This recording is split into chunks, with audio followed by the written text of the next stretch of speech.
ये रहा हमारा पार्ट 4, ये रहा हमारा पार्ट 4। ठीक है, अब बताइए पार्ट 3 तक आप लोगों को क्या समझा, है ना? पार्ट 3 तक आप लोगों को क्या समझा, मुझे एक बात बताओ। मैंने सबसे पहले जब स्टार्ट किया तो मैंने आप लोगों को बताया कि सिलॉक्स के कितने पिलर रहते हैं क्लास, 4 पिलर। कौन कौन से सर? सबसे पहले मैंने बताया आप लोगों को सम, उसके बाद रहता है क्लास ऑल, उसके बाद रहता है class some not, some not, और उसके बाद रहता है क्लास नो। मेरी बात समझ में आ रही है? पहले सम, ऑल, सम नॉट और नो। ठीक है, अब सर ये 4 पिलर, ये आपने पार्ट 1 में हमको एक्सप्लेन किया था सर। पार्ट 1 में इन चारों के बारे में मैंने इंडिविजुअली कितने कंक्लूजन ट्रू होते हैं और कितने कंक्लूजन फॉल्स होते हैं, ये सारे मैंने इंडिविजुअली 8-8 कंक्लूजन बताए हैं आपको। ठीक है, मतलब सम के 8 कंक्लूजन, ऑल के 8 कंक्लूजन, सम नॉट के 8 कंक्लूजन और नो के 8 कंक्लूजन। और इसमें कितने ट्रू होते हैं, कितने ट्रू होते हैं और कितने फॉल्स होते हैं, ये भी मैंने बताया। कितने ट्रू, इसमें भी कितने ट्रू होंगे और कितने फॉल्स होंगे, ये मैंने बताया। इट मीन्स सारे के मैंने इंडिविजुअली एक्सप्लेन किए हैं कि अगर मैं डेफिनेट में 8-8 कंक्लूजन पूछता हूं, अगर मैं डेफिनेट में 8 कंक्लूजन पूछता हूं, जैसे मैंने अगर सम कंसिडर किया, अगर मैंने सम कीवर्ड का यूज करके अगर 8 कंक्लूजन पूछा आपसे, तो 8 कंक्लूजन में कितने कंक्लूजन ट्रू होते हैं और कितने कंक्लूजन फॉल्स होते हैं, तो ये मैं आप लोगों को प्रॉपर बता रहा हूं। ठीक है, और उम्मीद करता हूं क्लास ये आपको समझा भी होगा कि जैसे कि मैंने सम के 8 कंक्लूजन, ऑल के 8 कंक्लूजन, सम नॉट के 8 कंक्लूजन, उसमें कौन से ट्रू होंगे कौन से फॉल्स होंगे ये एक्सप्लेन किए हैं। नो के कौन से कंक्लूजन ट्रू होंगे कौन से कंक्लूजन फॉल्स होंगे, ये भी मैंने आपको एक्सप्लेन किया है। अरे हाँ या ना? ठीक है, यहां तक मानते हो बात? चलो, अब इसके सामने ये मैंने पार्ट 1 में आपको एक्सप्लेन किया, पार्ट 2 में मैंने क्या बताया आप लोगों को? फिर आया मैंने पार्ट 2 में, पार्ट 2 में मैंने क्या एक्सप्लेन किया कि जैसे पार्ट 2 में मैंने आप लोगों को क्या एक्सप्लेन किया कि सर मैंने आपको कुछ रूल बताए कि जैसे पहले मैंने पढ़ाया आपको डेफिनेट कंक्लूजन, कि सर कंक्लूजन के 2 टाइप होते हैं, कौन कौन से? एक होता है डेफिनेट और एक होता है सर पॉसिबिलिटी। एक होता है डेफिनेट और एक होता है कौन सा सर? पॉसिबिलिटी।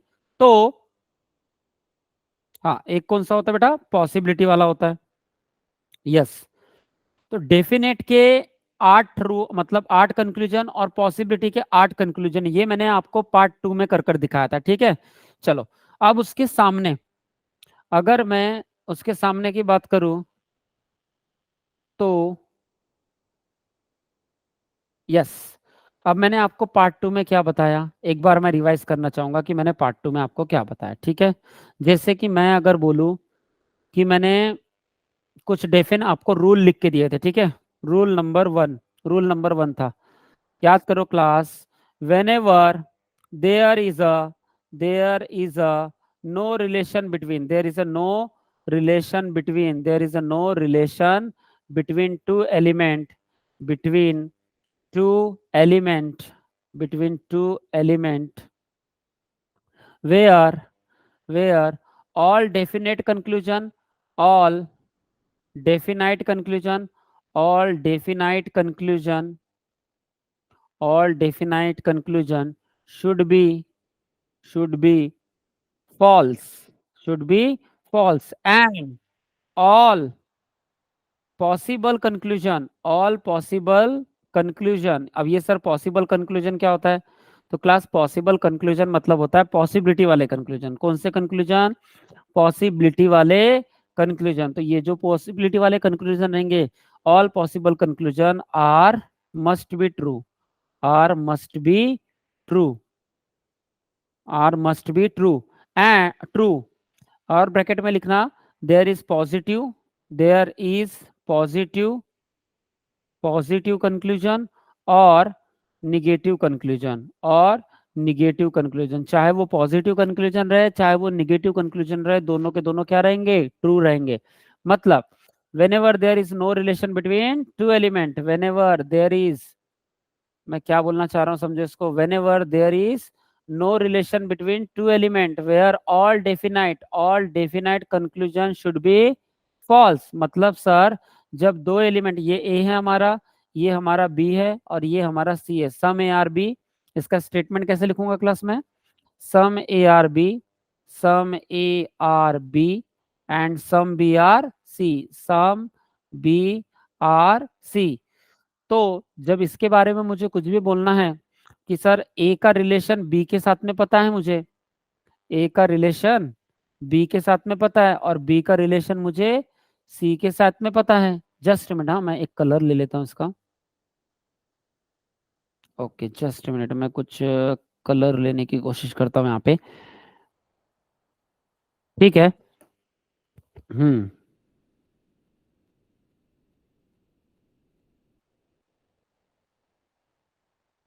ओके देखो क्लास, ये जो ए है और ये बी, ए और बी में मुझे रिलेशन मालूम है, बी और सी में मुझे रिलेशन मालूम है। ठीक है, ए और बी में मुझे रिलेशन मालूम है और बी और सी में मुझे रिलेशन मालूम है। परंतु मुझे ए और सी के बारे में, डायरेक्ट ए और सी के बारे में अभी यहाँ पे कुछ भी नहीं पता। मुझे ए और सी के बारे में डायरेक्ट यहाँ पे कुछ भी नहीं पता। और अगर नहीं पता ए और सी के बारे में, तो जब मैं वही तो बोल रहा हूँ कि whenever there is no relation between two element, जब मुझे दो एलिमेंट के बारे में कुछ भी नहीं पता रहता, where all definite conclusion should be false, तब अगर आप ए और सी को लेके कुछ भी पूछेंगे डेफिनेट में तो वो फॉल्स हो जाएगा। मतलब अगर आप ए और सी को कंसिडर करके डेफिनेट में अगर कुछ भी पूछेंगे, डेफिनेट में आप कुछ भी पूछेंगे तो वो सब क्या हो जाएगा क्लास? फॉल्स हो जाएगा। बट अगर आप ए और सी एलिमेंट को लेकर, अगर आप ए और सी एलिमेंट को लेकर पॉसिबिलिटी में कुछ भी पूछेंगे, पॉसिबिलिटी में पॉसिबिलिटी में अगर मुझे कुछ भी पूछते हैं तो वो क्या हो जाएगा? ट्रू हो जाएगा। मेरी बात समझ में आई आप लोगों को? ठीक है, चलिए अब सामने बढ़ते हैं अपन लोग। तो ये मैंने आपको रूल 1 में समझाया था। ठीक है, अब देखिए क्लास, यही चीज मैं अभी फिर से यहाँ पे पार्ट 4 में अगर मैं वही रिपीट करूंगा तो वो अच्छी बात नहीं है ना, क्योंकि मैंने पार्ट 1 और पार्ट 2 में ये चीज समझा चुका हूँ, अच्छे से डिटेली मैंने समझाया। प्लीज अगर आपने वो वीडियो लेक्चर सीरीज नहीं देखी होगी तो पहले पार्ट 1 देखिए, पार्ट 2 देखिए और उसके बाद में पार्ट 4 में आइए। ठीक है, चलिए मैं सामने फिर से रूल नंबर 2 में आता हूँ और उसको भी थोड़ा बहुत रिवाइज कर देता हूँ। ठीक है, अब rule number 2, yes, rule number 2, देखो बेटा, रूल नंबर 2। अब ये सर रूल नंबर 2 क्या था? तो मैंने रूल नंबर आपको 2 बताया हुआ है। क्या बताया सर रूल नंबर 2 में?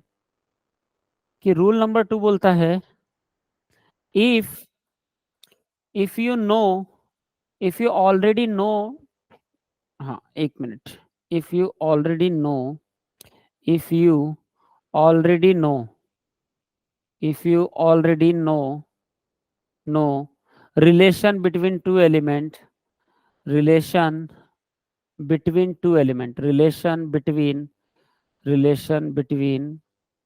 To element, relation between two element, if you already know relation between two element, or if you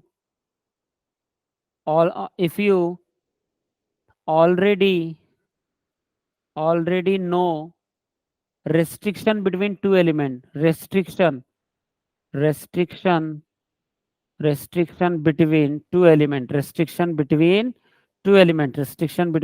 two element element, then then there is a possibility not, then there possibility word not allowed, then there possibility word not allowed, then there possibility word, then there possibility word not allowed, possibility word not allowed।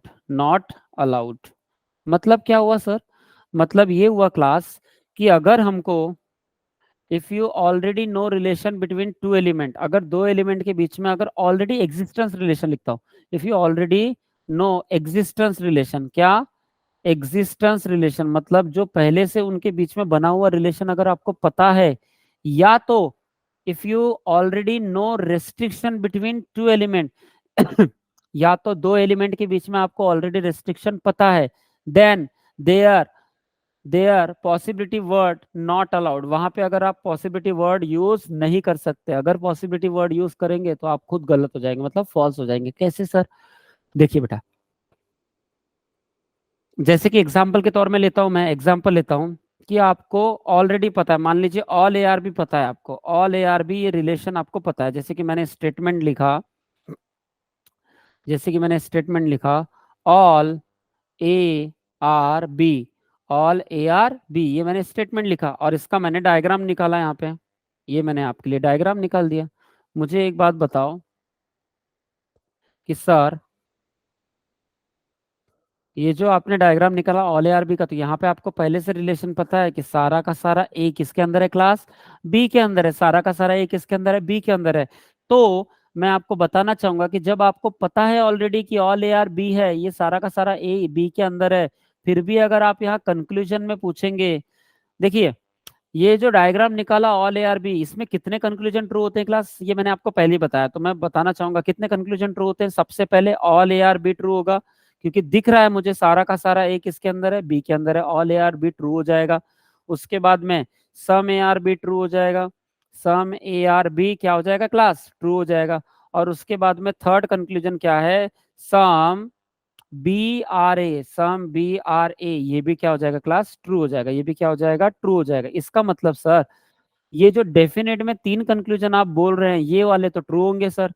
इसी का मतलब है कि जब आपको ये relation already पता है, इन लोगों के बारे में ऑलरेडी एग्जिस्टेंस ऑफ रिलेशन आपको पता है यहाँ पे, तो अगर इन्हीं को अगर आप पॉसिबिलिटी वर्ड लगा के पूछेंगे तो आप गलत हो जाएंगे। मतलब सर, मतलब बेटा ये कि मैंने लिखा यहाँ पे फोर्थ नंबर, कि ये देखो इसको मैं यहाँ पे लिख रहा हूँ पॉसिबिलिटी लगा के, all A are B, all A are B is a possibility, all A are B is a possibility, तो आप क्या हो जाएंगे क्लास, फॉल्स हो जाएंगे। मेरी बात समझ में आई, क्यों, क्योंकि ऑल ए आर बी मुझे डायरेक्टली दिख रहा है, और जो चीज मुझे डेफिनेटली डायग्राम में दिख रहा है, वो चीज में अगर मैं पॉसिबिलिटी लगाऊंगा तो मैं खुद गलत हो जाऊंगा। मेरी बात समझ में आई, तो ऑल ए आर बी ये गलत हो जाएगा सर।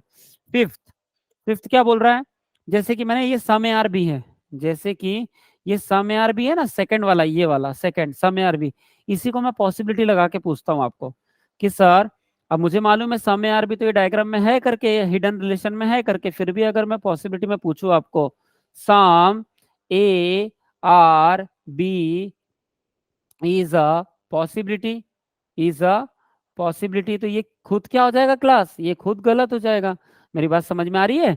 और तीसरा, जैसे ये सम बी आ रहे हैं, ये भी सर मुझे डायग्राम में हिडन रिलेशन में पता है कि जब ये पूरा का पूरा बी है, जब ये पूरा का पूरा बी है और बी के ही छोटे से हिस्से में कौन है, ए है, तो बी का ही सम पार्ट क्या हुआ, ए है, तो यही तो लिखा है मैंने some B are A, B का ही सम पार्ट क्या है, ए है, तो सम बी आर ए लिखा है, तो ये तो ट्रू होगा।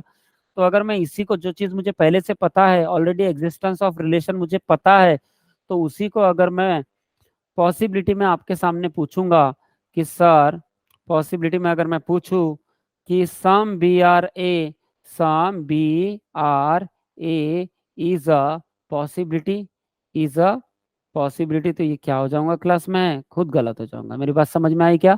इसी का मतलब मैं बता चुका हूं कि जब मुझे ऑलरेडी रिलेशन पता होता है, तब मैं पॉसिबिलिटी वहां पे वर्ड नहीं लगा सकता, ठीक है। ये तो हुआ पॉजिटिव का, ये क्या हुआ क्लास, ये तो हुआ पॉजिटिव रिलेशन का। अब आता हूं मैं निगेटिव रिलेशन में, ठीक है। चलो यहां तक समझा होगा। अब निगेटिव रिलेशन में आ जाओ, देखो इधर निगेटिव रिलेशन देखो। सर निगेटिव रिलेशन मतलब, जो मैंने आपको डेफिनेशन में अभी रूल नंबर 2 में बताया, रूल नंबर मैंने 2 में बताया कि if you already know, if you already already know, if you already know restriction of already know relation, already know restriction, already know restriction between two element, restriction between two element, restriction between two element, then there, then there, then their possibility word is not allowed, then their possibility word, then their possibility word not allowed, possibility word not allowed, possibility word not allowed। तो मुझे बताओ, जब आपको मालूम है कि, जैसे मैं यहाँ पे एक डायग्राम है, यहाँ पे एक एग्जांपल ले रहा हूँ, स्टेटमेंट लेता हूँ मैं एक, नो ए आर बी का स्टेटमेंट मैंने लिया, क्या लिया sir, no A are B का, क्या लिया मैंने, कोई भी ए बी नहीं होंगे। तो नो ए आर बी का अगर मैं एग्जांपल लेता हूं, जैसे मैंने यहाँ पे बोला कि ये कोई भी ए जो है, ये ए का कोई भी, ये ए सर्कल का कोई भी हिस्सा किसके घर में नहीं जा सकता? मैंने बोला बी के घर में। मैंने बोला बी के घर में नहीं जा सकता, बी के घर में नहीं जा सकता। तो सर ए का कोई भी हिस्सा बी के घर में अगर नहीं जा सकता, ये हमको ऑलरेडी रेस्ट्रिक्शन पता है। ये मेरे को क्या पता है यहाँ पे? ऑलरेडी रेस्ट्रिक्शन पता है। तो जब ऑलरेडी आपको रेस्ट्रिक्शन पता है ए और बी के बीच में, तो यहाँ पे पॉसिबिलिटी वर्ड अलाउड नहीं करता। तो यहाँ पे पॉसिबिलिटी वर्ड अलाउड नहीं करता। Word not allowed, not allowed. क्यों सर? क्योंकि आपको ये मालूम है कि यहाँ पे रेस्ट्रिक्शन वर्ड पहले से लगा हुआ है, ए और बी का वो रेस्ट्रिक्शन पहले से लगा हुआ है। तो क्लास मुझे एक बात बताओ, अगर आपको ये पता है तो जैसे आपने बोला, अब मैं कंक्लूजन लिखने जा रहा हूँ यहाँ पे। कंक्लूजन लिख रहा हूँ, पहला पहला कंक्लूजन जैसे मैंने लिखा, नो ए आर बी। अब मुझे एक बात बताओ, ये नो ए आर बी तो मुझे पहले से पता है सर कि नो ए आर बी है। ये मुझे डायग्राम में भी दिख रहा है कि कोई भी ए का हिस्सा बी के घर में नहीं जाएगा। तो ये मुझे पता है। तो ये क्या हो जाएगा बेटा? ये ट्रू हो जाएगा, क्योंकि यहाँ पे आप डेफिनेट, ये कौन सा कंक्लूजन है? ये डेफिनेट कंक्लूजन है। ये कौन सा कंक्लूजन है? ये डेफिनेट कंक्लूजन है। क्यों सर? कैसे समझ में आ रहा है? क्योंकि यहाँ पे पॉसिबिलिटी वर्ड नहीं लगा, इसलिए ये डेफिनेट कंक्लूजन है। और हमेशा जब भी आप डेफिनेट कंक्लूजन पूछते हो, तो वो चीज आपको डायग्राम में दिखनी चाहिए कि नो ए आर बी। तो देखो नो ए आर बी ये दिख रहा है, कोई भी ए का हिस्सा बी में नहीं जाएगा, ये दिख रहा है। इसलिए ये क्या हो जाएगा बेटा? ट्रू हो जाएगा। परंतु अगर इसी चीज को अब मुझे बताओ, नो ए आर बी में मैंने कितने कंक्लूजन ट्रू होते हैं और कितने कंक्लूजन फॉल्स होते हैं, ये आपको बताया था। चलिए बताइए मुझे, नो ए आर बी में कितने कंक्लूजन ट्रू होते हैं और कितने कंक्लूजन फॉल्स होते हैं, बताइए। तो sir no A are B में no A are B true होगा। दूसरा, बी के तरफ से ए के तरफ भी नो का रिलेशन लगा हुआ, ये है ना, बी के तरफ से भी ए के तरफ नो का रिलेशन लगा और ए के तरफ से भी बी के तरफ नो का रिलेशन लगा है। तो आपने तो नो का रिलेशन ए की तरफ से बी की तरफ बताया, ए की तरफ से बी की तरफ बताया, अब बी की तरफ से ए की तरफ भी बता दीजिए। तो no no B are A, ये भी क्या हो जाएगा क्लास? ट्रू हो जाएगा। थर्ड, थर्ड, जैसे कि अगर मैं बोलूँ इसी को मैं थोड़ा सा नीचे लूँ तो आता है क्या? चलिए बाद में देखते हैं इसको। इसको थोड़ा सा मैं थर्ड लिखता हूँ यहीं पे। मैंने लिखा सम some A are not B. ये भी क्या होगा क्लास? ट्रू होगा, क्योंकि जब ए का ही पूरा का पूरा निगेटिव बी के साथ है, तो ए के अंदर का कोई भी पार्ट, यानी कि जो ए का अंदर का कोई भी पार्ट, तो उसको इंग्लिश में क्या बोलूंगा? Some part. तो ए के अंदर का कोई भी ये जो सम पार्ट है, ये बी के घर में नहीं जा सकता। और उसी तरीके से ये बी के घर में जो भी सम पार्ट है, ये बी के घर में जो भी बी का सम पार्ट है, ये वाले छोटे छोटे हिस्सा, ये भी ए के घर में नहीं जाएगा। तो इसको इंग्लिश में बोलो, ए का सम पार्ट बी के घर में नहीं जाएगा और बी का सम पार्ट ए के घर में नहीं जाएगा। तो इसको लिखो यहाँ पे फोर्थ नंबर में। फोर्थ नंबर में क्या लिखोगे क्लास आप? कि sir some some B are not A, some B are not A, ये भी क्या हो जाएगा क्लास? ट्रू हो जाएगा। मेरी बात समझ में आई आपको सबको? चलिए, तो जब ये मुझे मालूम है कि नो ए आर बी में ये चार कंक्लूजन ट्रू होते हैं और बाकी चार कंक्लूजन फॉल्स होते हैं, तो वो कौन से फॉल्स होते हैं क्लास? वो कौन से कंक्लूजन फॉल्स होते हैं, ये मैं ऑलरेडी बता चुका हूँ। हाँ, आप ऐसा मत समझना कि सर आप ये आपने कौन से कंक्लूजन फॉल्स होते हैं वो तो नहीं बताया क्लास। वो आप पार्ट 2 और पार्ट 3 में अच्छे से देखिए, मैंने बहुत प्रॉपर एक्सप्लेन किया है वो भी, ठीक है। तो अभी मुझे इतने का काम है, तो मैं इतने आपको बता रहा हूँ कि ये जो नो ए आर बी है, इसमें चार कंक्लूजन ट्रू होते हैं। अब सर जो चार कंक्लूजन डेफिनेट में ट्रू होते हैं, ये मुझे पहले से रिलेशन पता है या पहले से निगेटिव रिलेशन मुझे पता है? कौन सा निगेटिव रिलेशन पता है? ये नो का, ये भी नो का सेकंड वाला, ये थर्ड और ये फोर्थ वाले नो का रिलेशन मुझे पता है। अब इसी को मैं पॉसिबिलिटी वर्ड लगा के पूछूंगा तो मैं खुद तो गलत हो जाऊंगा ना। तो आप पॉसिबिलिटी वर्ड, क्योंकि यहाँ पे तो पॉसिबिलिटी वर्ड अलाउड नहीं है, फिर भी मैं पॉसिबिलिटी वर्ड लगा के बात कर रहा हूँ, फिर भी मैं यहाँ पे पॉसिबिलिटी वर्ड लगा के बात कर रहा हूँ, तो मैं गलत हो जाऊंगा। अब देखो मैं इसको इरेज कर रहा हूँ और यहाँ पे चार कंक्लूजन पॉसिबिलिटी वाले लिखने जा रहा हूँ, ठीक है। चलो अब देखो इधर, चार कंक्लूजन में पॉसिबिलिटी वाले लिखने जा रहा हूँ। जैसे ये पहला, यही वाला है, हाँ, ये जैसे कि पहला मैंने बोला, no A are B is a possibility, no A are B is a possibility, is a possibility. तो ये क्या हो जाएगा क्लास? ये गलत हो जाएगा। समझ में आया? ठीक है। दूसरा सर, दूसरा अगर मैंने बोला no B are A, no, क्योंकि मुझे ऑलरेडी रिलेशन पता है ना नो आर बी का, कि नो आर बी ये दिख रहा है डायग्राम तो सही हो रहा है। फिर भी अगर आप वहां पे जो नो का रेस्ट्रिक्शन लगा हुआ है, जो नो का रिस्ट्रिक्शन लगा हुआ है उसमें भी अगर आप पॉसिबिलिटी वर्ड लगाएंगे तो ये तो गलत हो जाएगा ना। No B are A, no B are A is a possibility, तो ये क्या हो जाएगा क्लास, ये गलत हो जाएगा। पॉसिबिलिटी टी वाई पॉसिबिलिटी, तो ये क्या हो जाएगा क्लास, गलत हो जाएगा। समझ में आया आप लोगों को सबको? ठीक है। थर्ड, थर्ड देखो यहाँ पे, some A are not B. अब मुझे पहले से पता है some A are not B का निगेटिव का रिलेशन लगा है, थोड़ा बहुत का निगेटिव। इसको भी अगर आप पॉसिबिलिटी में पूछेंगे तो ये भी गलत हो जाएगा। जैसे मैंने बोला यहाँ पे some A are not B, मैंने बोला आपको some A are not B, some A are not B, some A are not B is a possibility, तो ये क्या खुद क्या हो जाएगा क्लास, ये खुद गलत हो जाएगा। बात समझ पा रहे हो? ये खुद क्या हो जाएगा, गलत हो जाएगा। सही नहीं करना गलती से भी। Some A are not B is a possibility, तो ये गलत हो जाएगा, क्योंकि सम आर नॉट बी ये तो ट्रू हो रहा था, यहाँ डेफिनेट में क्या हो रहा था, ट्रू हो रहा था, तो यहाँ पे क्या हो जाएगा, पॉसिबिलिटी में फॉल्स हो जाएगा। समझ में आया सबको यहाँ पे? चलिए उसके बाद ये फोर्थ भी बता देता हूँ, ये वाला some B are not A. अगर मैं इसी को पॉसिबिलिटी में पूछूं, some B are not A is a possibility, is a possibility, is a possibility, तो क्या हो जाऊंगा क्लास, मैं खुद गलत हो जाऊंगा। मेरी बात समझ में आई सबको? मतलब जो रेस्ट्रिक्शन मुझे ऑलरेडी पता रहता है, जो रेस्ट्रिक्शन मुझे ऑलरेडी पता रहता है, उसके बारे में मैं वहां पे पॉसिबिलिटी वर्ड यूज नहीं कर सकता। अगर मैं पॉसिबिलिटी वर्ड यूज करूंगा, जैसे कि मुझे यहाँ रेस्ट्रिक्शन पता था नो ए आर बी का, नो ए आर बी का रेस्ट्रिक्शन मुझे पता था, फिर भी मैं उसको पॉसिबिलिटी वर्ड यूज कर रहा था, मैं खुद गलत हो गया। मेरी बात समझ में आई सबको? ठीक है, चलिए नेक्स्ट। अब आ जाओ बेटा, आज पार्ट 4 में जो मुझे बताना है उस पे आ जाइए। फिर भी सर रूल नंबर 3 तो रह गया, फिर से लीजिए। रूल नंबर 3 भी ले लेते हैं आपके लिए। और यहाँ पे देखो बेटा, रूल नंबर 3, रूल नंबर 3 क्या था, रूल नंबर 3 बताओ। रूल नंबर 3 था sir, if you talk about, if you talk, if you talk about, if you about talk about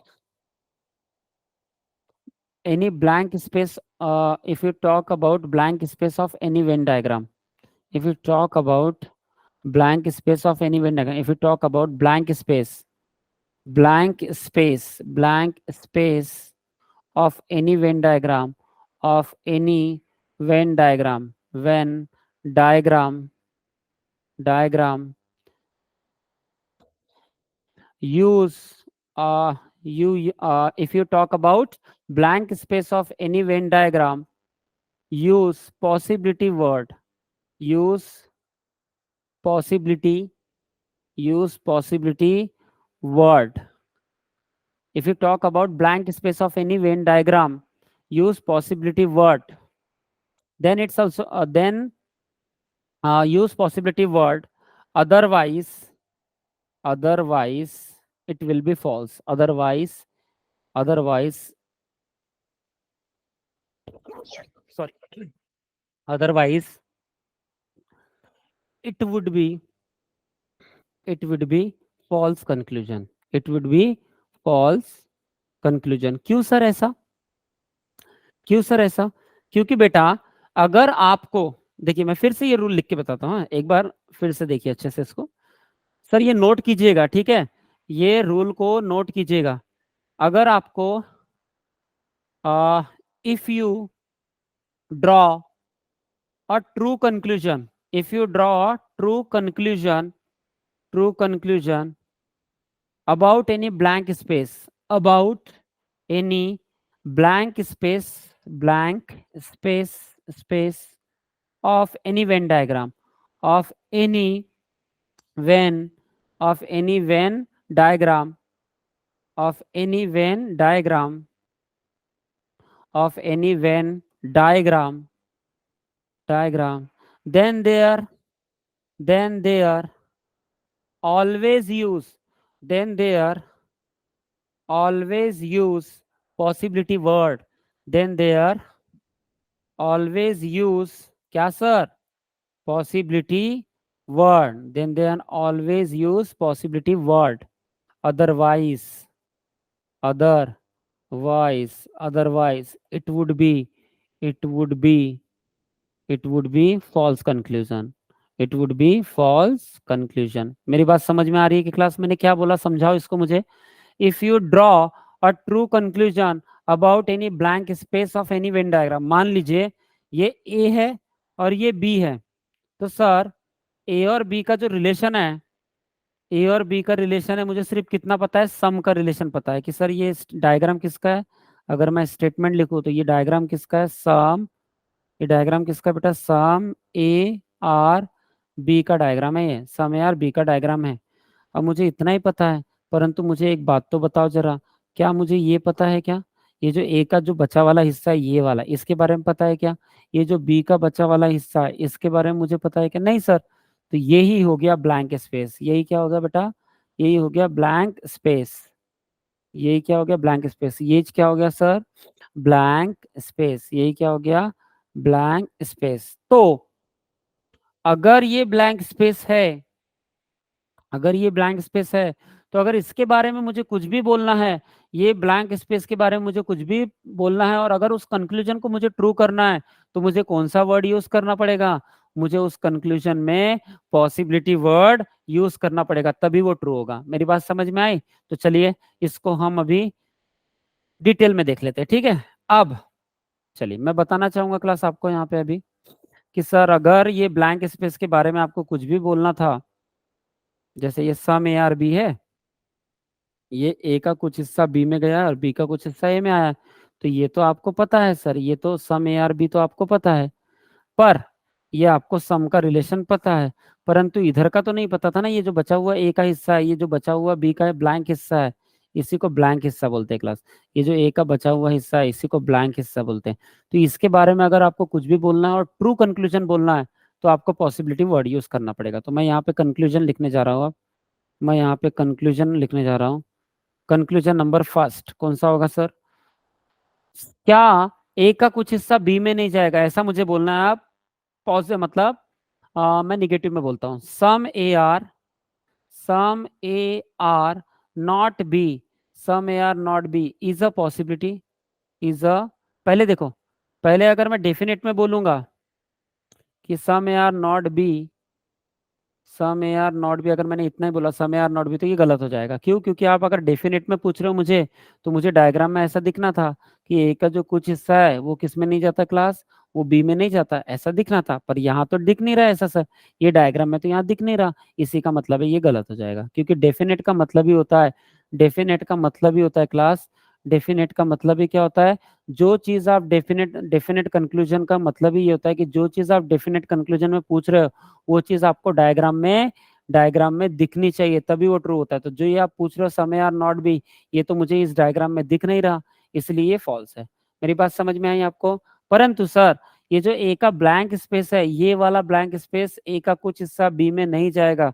अगर आपको ये बोलना है, अगर आपको ये बोलना है तो सर आप पॉसिबिलिटी वर्ड यूज करके बोलिए, तो आप ट्रू हो जाएंगे, ठीक है। जैसे कि मैंने इसी को बोला, इसी को मैं बोलता हूँ, some A are not B, some A, some A are not, some A are not B is a possibility, some A are not B is a possibility, is a possibility. तो ये क्या हो जाऊंगा क्लास में, खुद मैं true हो जाऊंगा। मेरी बात समझ में आ रही है आपको? ये क्या हो जाएगा क्लास, ट्रू हो जाएगा। समझा क्या? यहाँ तक समझ में आया आपको सबको?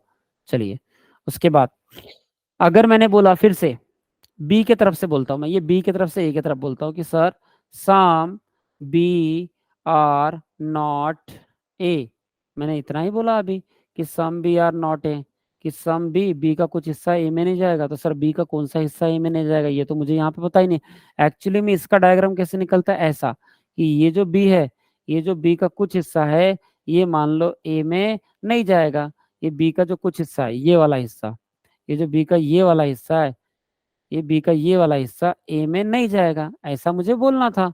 तो यहाँ पे मुझे बताओ सम बी आर नॉट है, तो यहाँ तो सर दिखा ही नहीं वैसा जो आप पूछ रहे हो, ये तो ये डायग्राम में नहीं दिख रहा है, इसका मतलब ये तो फॉल्स हो जाएगा। परंतु अगर मैं चौथे नंबर में आपको पूछूं, परंतु अगर मैं आपको चौथे नंबर में पूछूं कि sir some B, some B some B are not A is a possibility, is a possibility, तो ये क्या हो जाएगा क्लास, ये ट्रू हो जाएगा। ये क्या हो जाएगा क्लास, ये ट्रू हो जाएगा। समझ में आया आप सभी को? Some B are not A is a possibility, तो ये ट्रू हो जाएगा। क्योंकि क्योंकि यहाँ पे कौन सा वर्ड लगा है सर, यहाँ पे पॉसिबिलिटी वर्ड लगा है। यहाँ पे क्या लगा है क्लास, यहाँ पे पॉसिबिलिटी वर्ड लगा है, इसलिए ट्रू हो जाता है। मेरी बात समझ में आई सबको? चलो अब मैं सामने बढ़ता हूँ, ठीक है। अब मैं आता हूँ, ये रूल तीनों मैंने एक्सप्लेन किया, ठीक है। अब मैं आज बढ़ रहा हूँ क्लास थोड़ा सा सामने। मैं आपको पढ़ाना चाहूंगा आज, हम पढ़ेंगे ओनली अ फ्यू। हम पढ़ेंगे आज ओनली अ फ्यू, ठीक है। हाँ, देखिए, अब मैं नेक्स्ट कंसेप्ट है हमारा ओनली। क्या है क्लास? पहले हम पढ़ते हैं ओनली का कंसेप्ट, और फिर पढ़ेंगे हम लोग ओनली अ फ्यू का कंसेप्ट। फिर क्या पढ़ेंगे हम लोग, ओनली अ फ्यू का कंसेप्ट, ठीक है। चलिए, तो सबसे पहले मैं ओनली के बारे में आपको समझाना चाहूंगा, ठीक है। ओनली के बारे में, सर ये क्या होता है ओनली? अब ओनली क्या होता है, देखिए क्लास, ओनली का मतलब होता है ऑल। ओनली का मतलब क्या होता है क्लास, ऑल। और इसके लिए ही इसी को एक स्टेटमेंट बोलते हैं। ओनली का मतलब होगा रिवर्स ऑफ ऑल। क्या होगा sir, reverse of, reverse of all, reverse of all. अब सर ये तो मेरे को हमको समझ में नहीं आ रहा है, क्या बोल रहे हैं आप रिवर्स ऑफ ऑल? तो मैं बताना चाहूंगा, देखो बेटा इधर, अगर जब भी एक स्टेटमेंट लिखा रहेगा आपके सामने, एक अगर स्टेटमेंट लिखा है ओनली कीवर्ड, ये एक ओनली क्या होता है बेटा, ये एक कीवर्ड है। ओनली एक क्या है, ये एक कीवर्ड है। तो अगर ओनली का कीवर्ड यूज होकर, मैंने क्या बोला आपको, अगर ओनली का कीवर्ड यूज होके कोई स्टेटमेंट बनता है, जैसे कि मैं यहाँ पे स्टेटमेंट नंबर 1 बना रहा हूँ, only, only A are B, only A are B, अगर मैंने ऐसा बोला, तो देखो अब ये रिवर्स ऑफ ऑल क्यों कर रहे हैं सर? क्योंकि ओनली के जगह में हमको क्या पुट करना है, रिवर्स ऑफ ऑल पुट करना है। मतलब ये जो ओनली आपका कीवर्ड है, इसके जगह में आप यहाँ पे पुट करेंगे रिवर्स ऑफ ऑल। मतलब पहले तो लिखिए ओनली के जगह में क्या लिखेंगे आप, ऑल। अब ये रिवर्स किसको करना है सर, रिवर्स करना है आपको ये जो एलिमेंट है दोनों के दोनों, ये दोनों के दोनों एलिमेंट को रिवर्स करना है। मतलब ये बी को पहले लाना है, all B are A, all B are A, और ये ए को कहाँ लिखा है, मतलब ये जो सब्जेक्ट है ये ऑब्जेक्ट की जगह में चल जाएगा, और ये जो ऑब्जेक्ट है ये कहाँ आ जाएगा बेटा, सब्जेक्ट की जगह में आ जाएगा। तो ओनली ए आर बी का क्या हो जाएगा, ऑल बी आर ए। मेरी बात समझ में आई आपको अभी? मतलब इसको हमने इसमें ट्रांसफर कर दिया। तो आपको यही ध्यान में रखना है, जब भी ये ओनली का कीवर्ड आता है, जैसे फिर से मैंने एक एक एग्जांपल लिया यहाँ पे, only C, only Ram are Shyam, only Ram are Shyam लिया मैंने, ओनली राम आर श्याम लिया। तो अब मुझे इसको लिखना है, तो ओनली के लिए क्या आ जाएगा, यहाँ पे ऑल आ जाएगा। और ये शाम अगर ऑब्जेक्ट में था, तो ये कहाँ पे आ जाएगा, पहले सब्जेक्ट में आ जाएगा, यहाँ पे ऑल शाम, और ये आर जैसे का वैसे ही रहेगा, और ये राम यहाँ पे आ जाएगा। मेरी बात समझ पा रहे हो आप लोग? तो ऑल शाम आर राम हो जाएगा, ठीक है। ऐसा ही बनाना बेटा, समझ में आया आप लोगों को? तीसरा और एक और देखो, अगर मैंने लिखा ओनली सी आर डी, मैंने क्या लिखा बेटा, ओनली सी आर डी लिखा, तो इसका इसका मीनिंग क्या हो जाएगा मुझे बताओ, इसको ट्रांसफर करके बताओ प्रॉपर। इसका ट्रांसफर हो जाएगा सर, ओनली के जगह में आ जाएगा क्या, ऑल, और ये जो एलिमेंट है दोनों ये रिवर्स हो जाएंगे। मतलब ये डी आ जाएगा पहले, ऑल डी आर, ये सी आ जाएगा बाद में, सब्जेक्ट आ जाएगा बाद में ऑब्जेक्ट की जगह, और ऑब्जेक्ट चल जाएगा पहले सब्जेक्ट की जगह। समझ में आया यहाँ तक आपको? चलिए, तो ऑल डी आर सी ऐसा हो जाएगा। उम्मीद करता हूं क्लास की ये ओनली का कंसेप्ट आपको समझ में आया कि रिवर्स ऑफ ऑल कैसे, ये रिवर्स ऑफ ऑल कैसे लिख पा रहे हैं सर, ठीक है। चलिए यहाँ तक समझ में आया। चलो अब मैं सामने बढ़ता हूँ थोड़ा सा, अब मैं सामने बढ़ना चाहूंगा थोड़ा सा, ठीक है। देखिए इधर, ओके सर, ये तो हमको सब समझ में आ गया। अब मुझे बताइए कि सर इसका कंसेप्ट क्या होता है, ये ओनली है क्या? तो याद रखना बेटा, जब भी ओनली कंसेप्ट के तहत, जब भी इस ओनली कंसेप्ट के तहत, ओनली कंसेप्ट, ओनली कंसेप्ट के तहत हम लोग अगर बात करेंगे, तहत अगर हम बात करते हैं, अगर हम तहत मतलब इस ओनली कंसेप्ट का अगर हम यूज करेंगे, ओनली कंसेप्ट का अगर हम यूज करेंगे, तो ये ओनली का मतलब क्या होता है, ओनली का मतलब होता है सर सिर्फ, ओनली का मतलब कितना होता है, सिर्फ थोड़ा सा हिस्सा। मतलब जैसे कि मैंने लिखा ओनली ए आर बी, इसी का मतलब है कि मैंने क्या लिखा है यहाँ पे, ऑल बी आर ए, ये सर कन्वर्ट होके ऐसा बन जाएगा कि सिर्फ जो बी है, सिर्फ जो बी है वो ही क्या है, मतलब ऑल बी आर ए। देखो ओनली ए आर बी का मतलब क्या होगा, सिर्फ ए ही जो है, सिर्फ जो ए ही है, ए का ही हिस्सा क्या है, बी है, मतलब सिर्फ जो ए है वही उसका हिस्सा क्या है, बी है।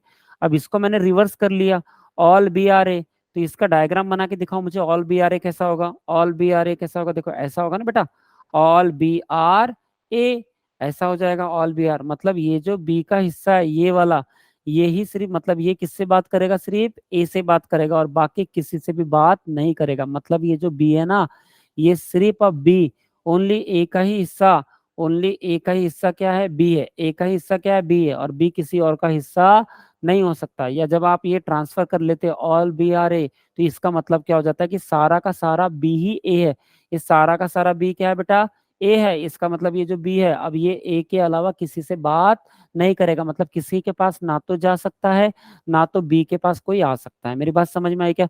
जो भी ये ओनली ए आर बी को जब आप कन्वर्ट कर लेंगे तो इसका नया स्टेटमेंट ऐसा बन जाएगा, all A are B, all B are A बन जाएगा। तब ये जो बी है, अब इस बी को सर कांटे लग जाएंगे। मेरी बात समझो, मैं आपको एक उदाहरण की तरफ उदाहरण देकर समझाता हूँ कि ये बी को अब मान लो कांटे लग गए, ये बी जो है ना, ये सिर्फ अब ए से ही कांटेक्ट रखेगा, बाकी किसी से भी कांटेक्ट नहीं रख सकता। मतलब बी चाहे भी तो किसी के पास नहीं जा सकता और कोई दूसरा व्यक्ति बी के पास नहीं आ सकता। ठीक है, मैं सामने समझाता हूँ और आपको, मतलब बी चाहकर भी किसी और के पास नहीं जा सकता और बी के पास कोई चाहकर भी दूसरा व्यक्ति नहीं आ सकता। क्यों? क्योंकि ये कौन से कंसेप्ट के तहत ये बी अंदर गया है बेटा, ये बी जो है ये ओनली कंसेप्ट के तहत अंदर गया, इसीलिए। मेरी बात समझ में है सबको? तो अब देखो मैं यहाँ पे आपको एग्जांपल देता हूँ, चलिए अब मैं आपको एग्जांपल की तरह समझाता हूँ। देखो अगर सर, अगर आप इस ओनली कंसेप्ट का यूज करके कुछ लिखते हैं, जैसे मैंने बोला, जैसे मैंने बोल दिया आपको कि sir only A are B, मैंने क्या बोला, ओनली ए आर बी, ये मैंने बोला आपको। तो इसका ही क्या हो जाएगा, इस स्टेटमेंट को कन्वर्ट करो, इस स्टेटमेंट का मतलब हो जाएगा ऑल, ऑल बी, क्या हो जाएगा बेटा, ऑल बी आर ए। तो इसी का मतलब क्या हो जाएगा, all B are A, all, ये बी यहाँ पे आ जाएगा, ये आर यहाँ पे आ जाएगा और ये ए यहाँ पे आ जाएगा, मतलब ऑल बी आर ए हो जाएगा। तब अगर सर ऐसा होता है ऑल बी आर ए, तो इसको, अब इसका डायग्राम बनाओ, ये स्टेटमेंट नया बन गया आपका, पहले ये वाला स्टेटमेंट था तो इसका कन्वर्ट होके आपने ये बनाया, अब इसका आप डायग्राम बनाएंगे, इसका आप क्या बनाएंगे, डायग्राम बनाएंगे। All A are B, all A are B का आप डायग्राम, सारा का सारा ए किसके अंदर है, क्लास बी के अंदर है। मतलब ये जो ए है ना, अब ये ए को सर कांटे लग जाएंगे, ए को क्या लग जाएंगे क्लास, ये कांटे लग जाएंगे। अब ये ए जो है ये बी के अलावा किसी और के पास में नहीं जा सकता। जैसे कि मैंने अगर और लिखा यहाँ पे एक दो स्टेटमेंट लिखता हूँ, ये मेरा पहला स्टेटमेंट हुआ, ये दूसरा लिखता हूँ मैं, some, some B are C, some B are C. Third में लिखता हूँ बेटा some, some C are D, third मैंने क्या लिखा, some C are D. Fourth में लिखता हूँ यहाँ पे, फोर्थ में लिखता हूँ सम डी आर जी, ये मैंने लिख दिया। अब ये मैं यहाँ पे ड्रॉ करता हूँ, ठीक है, देखो इधर some B are C draw करना है, तो ये बी का कुछ हिस्सा किस में आ जाएगा, सी में आ जाएगा। उसके बाद सम सी आर डी है तो सम सी का हिस्सा किस में आ जाएगा, डी में आ जाएगा। और सम डी आर जी है और डी का कुछ हिस्सा किस में आ जाएगा, जी में आ जाएगा। तो डी का कुछ हिस्सा किस में आ जाएगा बेटा, जी में आ जाएगा। इसका मतलब कि अगर आपने ये डायग्राम बनाया, अगर आपने ये डायग्राम बनाया है ये वाला, तो मुझे बताइए कि जब ये डायग्राम बनाया तो इसमें कितने कंक्लूजन ट्रू। देखो ये ए किसी के पास में नहीं जाएगा, इसका मतलब ये जो ए है ना, ये हिडनली निगेटिव हो जाता है सबसे, ये सी से भी निगेटिव हो जाएगा। ये जो ए है ना, ये निगेटिव हो जाएगा किससे, ये हिडनली निगेटिव हो जाएगा डी से, ये डी से निगेटिव हो जाएगा। यही जो ए है ना, ये किससे निगेटिव हो जाएगा क्लास, ये निगेटिव हो जाएगा जी से। मतलब सर अगर ये ए सी से भी निगेटिव है, ये ए जो है वो डी से भी निगेटिव, और ये जो ए है वो जी से भी निगेटिव, इसी का मतलब होता है, इसी का मतलब होता है क्लास कि क्या, कि ये जो सी भी है ये डायरेक्टली हिडन रिलेशन हो जाएगा, सी ए के साथ में निगेटिव है। ये डी जो है ये डायरेक्टली निगेटिव रिलेशन हो जाएगा ए के साथ निगेटिव करके। ये जो जी है ये डायरेक्टली निगेटिव हो जाएगा ए के साथ निगेटिव हो जाएगा। मेरी बात समझ में आ गई? तो अगर जब हम इसमें कंक्लूजन लिखेंगे तो कितने कंक्लूजन ट्रू होंगे, कितने कंक्लूजन फॉल्स होंगे? तो मैं कंक्लूजन नंबर 1 लिखना चाहूंगा पहला। देखो मैंने अगर लिखा नो ए आर सी, कोई भी ए का हिस्सा सी नहीं है, तो हाँ सर ये हिडन रिलेशन मुझे पता है कि कोई भी ए का हिस्सा सी नहीं है, इसका मतलब ये ट्रू हो जाएगा। सर कैसे? ये तो पहले दिख नहीं रहा था, पर क्लास हमको ओनली के कंसेप्ट के तहत, ये जो ओनली के कंसेप्ट के तहत जो अंदर आया है, तो ओनली का कंसेप्ट ही यही बोलता है कि जो ओनली के कंसेप्ट के तहत ये छोटा सर्कल ये बड़े सर्कल के अंदर जाएगा, ये बी के अंदर में जो ए गया है ना क्लास, ये बी के अंदर में जो ए गया है ना, ये ए ये ए बी के अलावा किसी और से कोई भी रिलेशन नहीं रख सकता। ये ओनली का कंसेप्ट होता है। मेरी बात समझ में आई? तो मतलब ए जो है बाकी सारे एलिमेंट से निगेटिव रिलेशन हो जाएगा। मतलब ये ए जो है ये सी से निगेटिव हो जाएगा, ये जो ए है ये डी से निगेटिव हो जाएगा, ये जो ए है ये जी से निगेटिव हो जाएगा। तो लिखो फिर।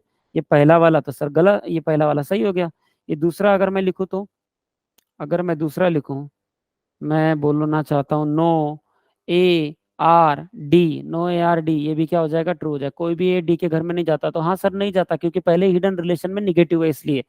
थर्ड अगर मैं लिखना चाहूँ नो ए आर जी, तो ये भी क्या हो जाएगा क्लास? ट्रू हो जाएगा। अब मुझे बताओ जब कोई भी हिस्सा नहीं जाता तो ए के अंदर का छोटा सा भी हिस्सा नहीं जाएगा, तो उस छोटे से कोई हिस्से को इंग्लिश में क्या बोलते हैं क्लास? उस छोटे से हिस्से को इंग्लिश में सम पार्ट बोलते हैं। तो सम ए आर नॉट डी होगा, सम ए आर नॉट सी होगा, और सम ए आर नॉट जी होगा। तो ये भी लिखो। फोर्थ नंबर में आप क्या लिख सकते हो? Some some A are not G, some A are not G. Fifth में आप क्या लिख सकते हो class? Some A are not C, ये भी लिख सकते हो, ये भी ट्रू होगा, ये भी ट्रू होगा। और क्या लिख सकते हो class?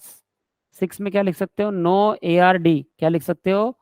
Some A are not D, some A are not D, some A are not D, ये भी क्या हो जाएगा? ट्रू हो जाएगा।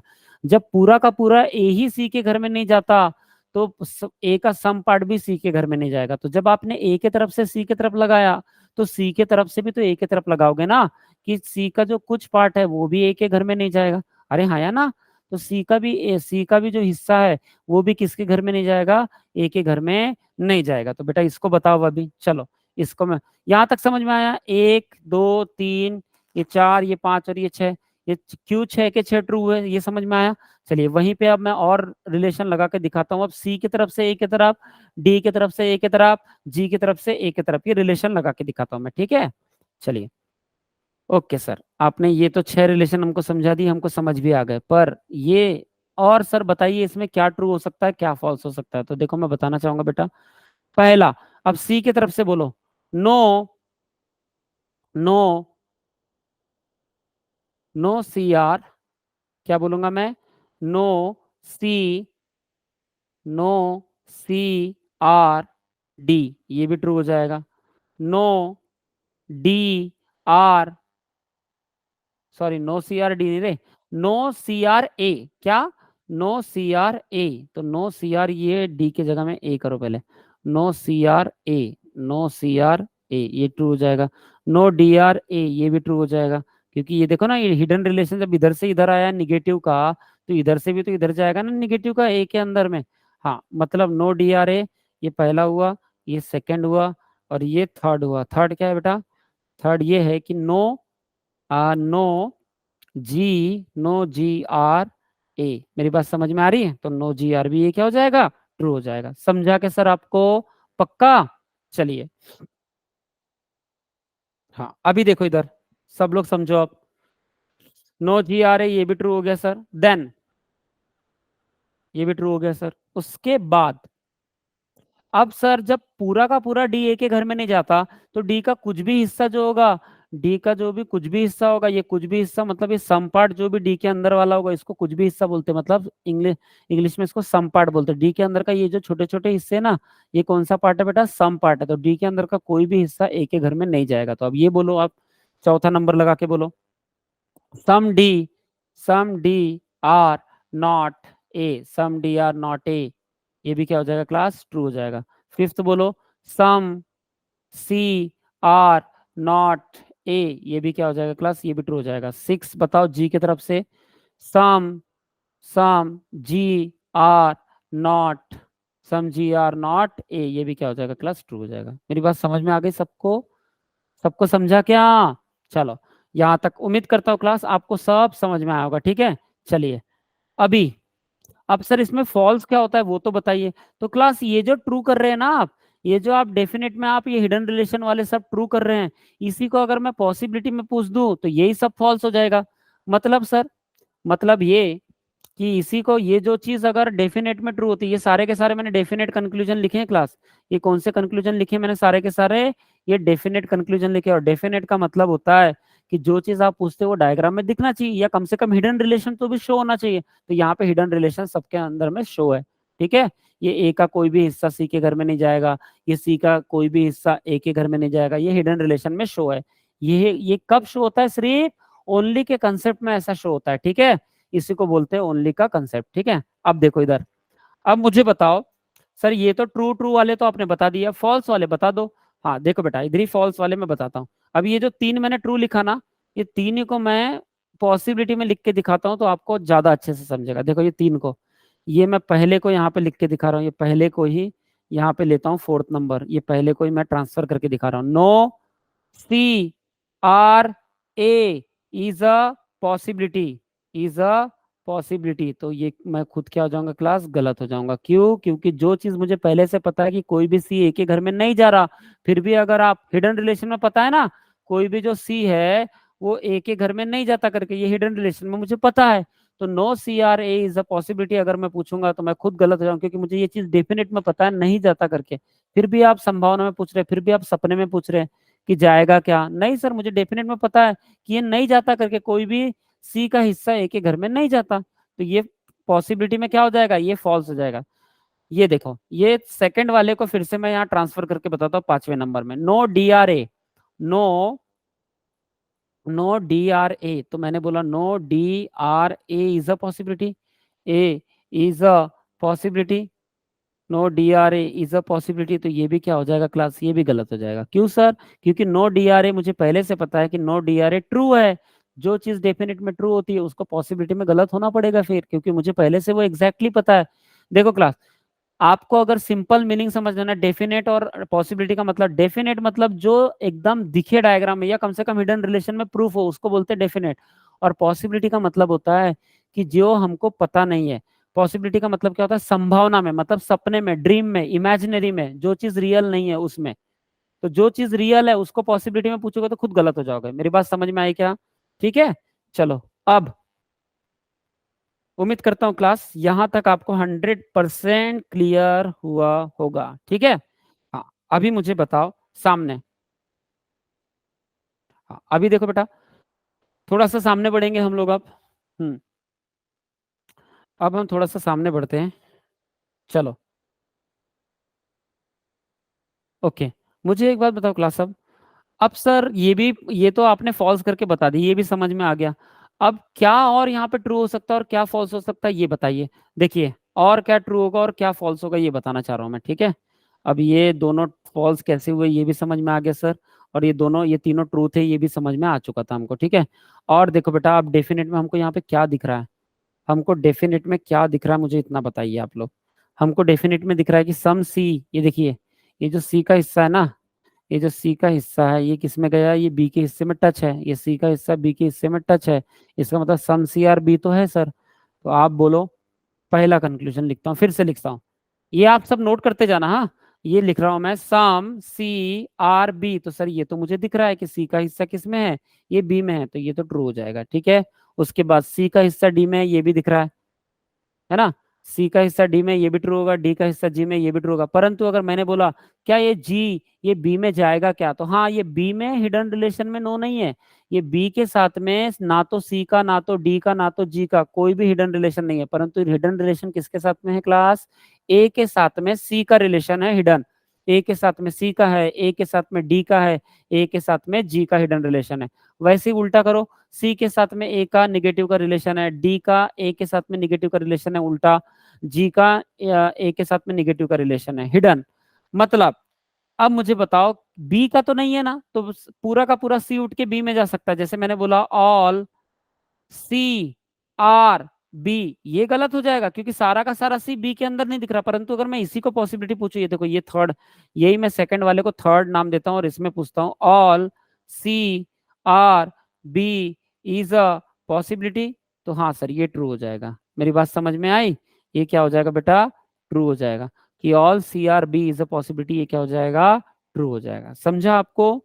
ठीक है, चलिए उम्मीद करता हूँ ये आपको समझ गया होगा। ठीक, उसके बाद और बताइए सर क्या ट्रू होगा क्या फॉल्स होगा। इधर देखो थर्ड, ये फोर्थ लिखा मैंने, सम सम D are B, some D are B, क्या डी का कुछ हिस्सा, क्या डी का कुछ हिस्सा बी में दिख रहा है क्या? सम पार्ट, नहीं सर ये तो नहीं दिख रहा डी का कुछ हिस्सा, डी का कुछ हिस्सा बी में तो नहीं दिख रहा सर सम पार्ट। अगर नहीं दिख रहा class, some D are B नहीं दिख रहा तो ये तो गलत हो जाएगा। परंतु मैं अगर इसी को पॉसिबिलिटी में पूछूं, क्या जा सकता है क्या कि सम डी आर बी, क्या डी का कुछ हिस्सा, ये डी का जो कुछ हिस्सा है ये उठ के इधर बी के अंदर जा सकता है क्या? हाँ सर जा सकता है, क्योंकि डी और बी का कोई भी हिडन रिलेशन नहीं है, नो का निगेटिव रिलेशन नहीं है डी और बी के बीच में, तो some D are B is a possibility, ये क्या हो जाएगा क्लास? ट्रू हो जाएगा। अब समझ में आया सब कुछ?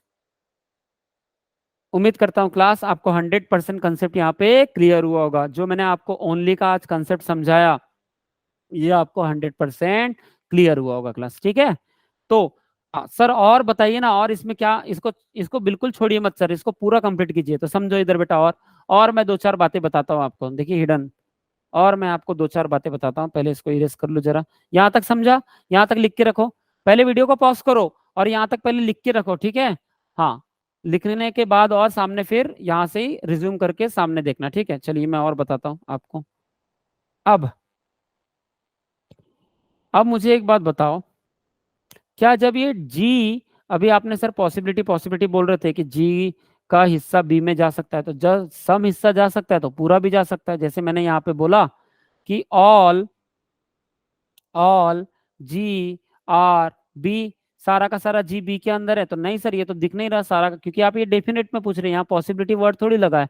तो जब डेफिनेट में आप पूछ रहे हैं कि सारा का सारा जी बी के अंदर है, तो ये तो दिख नहीं रहा, इसलिए ये गलत हो जाएगा। परंतु इसी चीज को अगर आप पॉसिबिलिटी में पूछेंगे कि all G are B, all G are B, हाँ क्या पूछा आपने सर? आपने ये पूछा सर कि all G are B, all G are B is a possibility, is a possibility, तो ये क्या हो जाएगा सर? ये ट्रू हो जाएगा। मेरी बात समझ में आई? सबको समझ में आया? यस, ठीक है।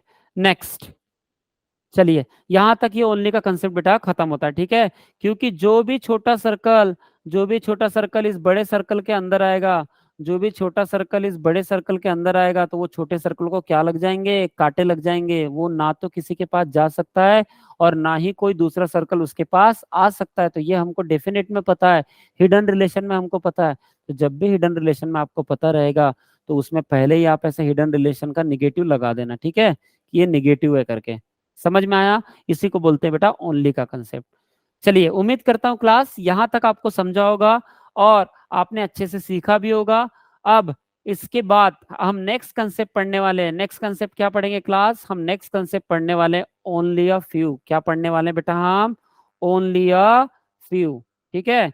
तो मिलते हैं नेक्स्ट लेक्चर में और हम पढ़ेंगे ओनली अ फ्यू के बारे में। तो यहां तक इस सेशन में इतना ही, बने रहिए बेटा हमारे साथ।